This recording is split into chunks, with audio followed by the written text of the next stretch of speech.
Hey everybody, in this video we're going to be covering the biology we were never taught in school. So here we see the human body contains four major spinal nerve plexuses, network of intersecting nerves that organize signals, three major autonomic plexuses. So three autonomic and four major spinal ones adds up to seven, right? Isn't it interesting that the Buddhists happen to have seven chakras in the same area that the West have the seven nerve plexuses? And for those that don't know, the nerve plexuses are essentially collections of nerves in our body that are able to do a level of thinking so we don't have to think about it. If you just take a second to consider the fact that we don't have to worry about digestion, our heart beating, our breathing, and all the other bodily functions that go on consciously, they're done through the subconscious mind, through the nerve plexuses in our body. These nerve plexuses correspond with the seven chakras in Buddhism, and all they are is places where nerve energy is collected or the electricity from your brain is collected. And if they are activated to their full ability, then they produce more energy and they allow it to flow through. There's nothing mystical about this. In the West, we know about the seven nerve plexuses in the body, and we know that they are affected by the subconscious mind.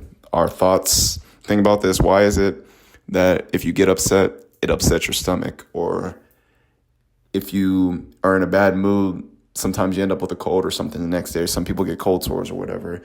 Stress manifests itself in the body through cortisol and other means. But the point is that our subconscious mind affects these nerve plexuses in our body, and it's nothing mystical about it. It's just science that we were never taught.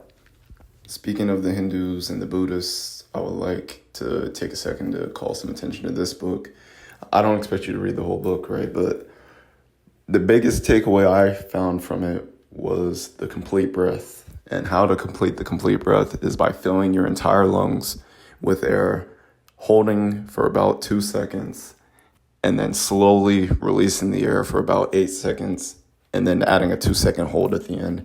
If you're able to complete this all day long for one day, the profit you get from it will be ridiculous. It completely skyrocketed my ability to see aura. It skyrocketed my energy manipulation abilities.